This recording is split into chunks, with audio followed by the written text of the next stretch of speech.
What you manifest in your mind, you can bring to reality.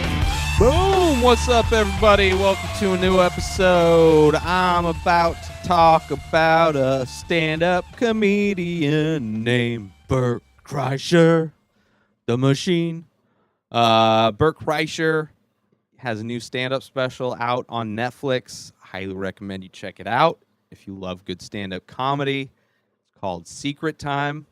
This is a comedian that I first heard about and discovered on the Joe Rogan Experience many, many years ago when Joe was still podcasting from outside of his house, from inside of his house, I should say.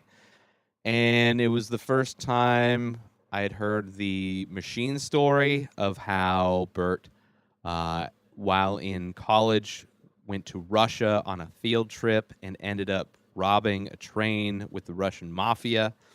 Crazy story, one of many crazy stories that Bert has lived through. He used to be a host on different shows on the Travel Channel.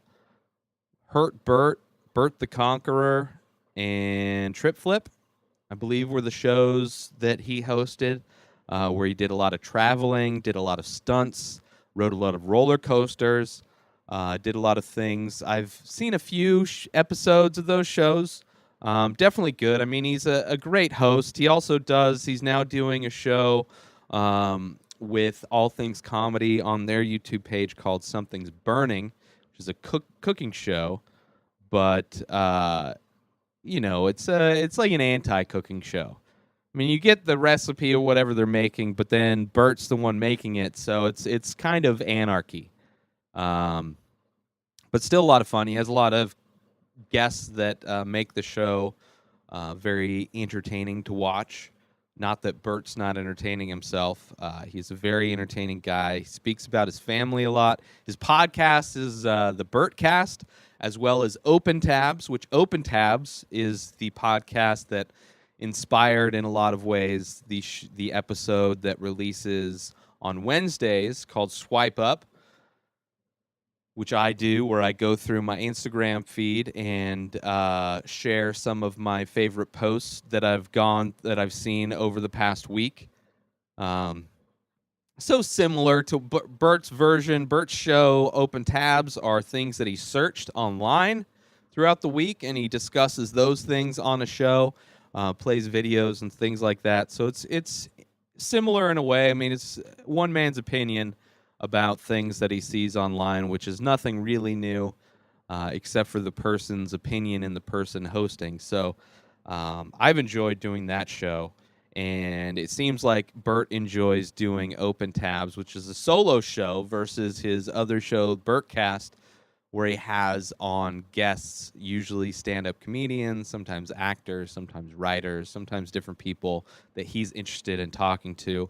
And sometimes his wife goes on there, Leanne, which is amazing. If you listen to his special, Secret Time, he talks a lot about his kids. He talks a lot about his kids and his wife during the podcast. I mean, they're very much part of his life. If you follow Bert on Instagram and social media, you will see his family and the adventures they go on, the vacations they go on, and such.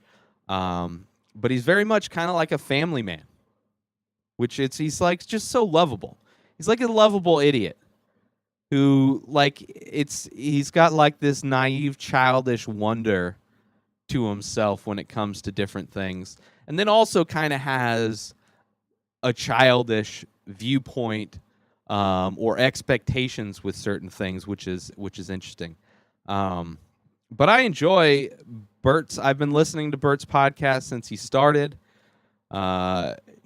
He's friends with Tom Segura and Christina Pazitsky, so he's been on their show a bunch of times, and he's one of those guys where, I don't know, for me, because I'm so obsessed with following these podcasts and like just a geek with comedy, just love hearing the behind the scenes stuff, the inside baseball talk and all of those things, that it's interesting to see the inner working of all these friends and how they've come together, especially forming All Things Comedy, which it's a very interesting and amazing collective that they're doing to kind of do the network in a different way.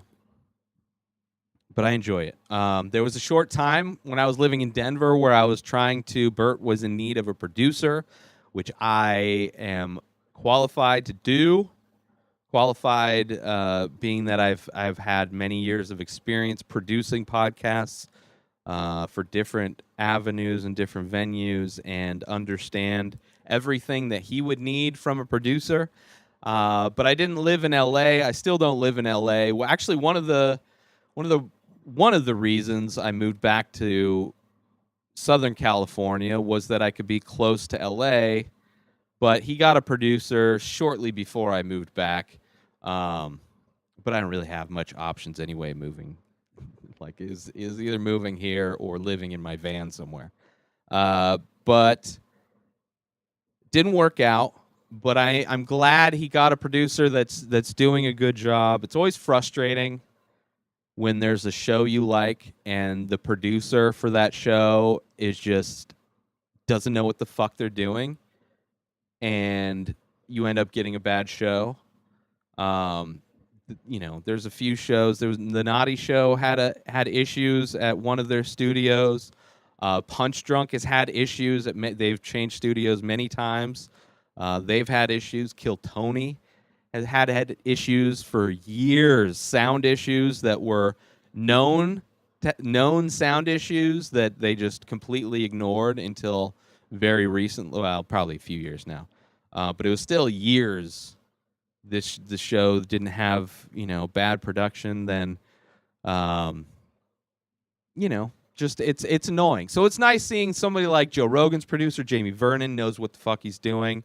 You got Lee Syatt, who produces Joey Diaz's Church of What's Happening Now. He seems to know what the fuck's going on. But then sometimes there's producers that just make excuses, and you could tell they make excuses, but then you hear the hosts make those excuses. It's like, this is the reason why. It's like, that's bullshit. That's not the reason why. It's laziness is the reason why. But I'm happy. Halston, I believe, is the dude's name that produces Bert's show, and he does a great job. And I'm happy to see that show is growing and doing things. So, Bert Kreischer, check him out. Check out his podcast. Check out his stand-up comedy. Not only Secret Time on Netflix, but he released one a couple years ago on Showtime, which was my favorite. There was a lot of specials released that year. It's probably my favorite of the year. I think Secret Time was even better. I love that Bert gave up the TV show stuff and he's focused on comedy. I think it's taken him to the next level. He's just naturally hilarious, has one of the funniest laughs in the world. And I was lucky enough to have him on one of my podcasts, the 24-Hour Podcast, where I was raising money. Second episode of the 24-Hour Podcast, which is a charity podcast that I used to do. I've only done 2 episodes. The second episode was to help raise money for a friend, Yuck Nasty, and his son, who lost their house on Christmas Eve, I believe, or maybe it was the day after Christmas, or maybe right on Christmas. I don't remember, but it was right in that time frame out in Wisconsin. And his neighbor's house, which was attached or right next door, caught on fire and then basically burned his house down. We raised money. We had a bunch of guests on throughout the 24 hours. Bert Kreischer being one of them, calling in from France while filming an episode of Trip Flip, where he was the subject of a figure drawing class. And it was awesome to have him on the podcast then, and it's awesome to see what he does and see how he grows from there. So I highly recommend you check him out if you're not familiar. At least go check out his story, the machine story that is from his last year's special. It's amazing. It's got many, many millions of views, and it is a crazy story, one of which. And Bert Kreischer, the writer of the book Life of the Party, which has no relation to the shitty comedy movie with What's-Her-Face that came out this year. And he's also the subject for the Van Wilder movie. His life was written up by Rolling Stones and was basically, in a lot of ways, stolen. And Van Wilder is the movie that came from that. But that's it, everybody. He's gotten amazing. Check him out. Bert Kreischer. That's it for me. I'm out of here. Links up top. InspiredDisorder.com. Have a great day. Have a great week. Peace out.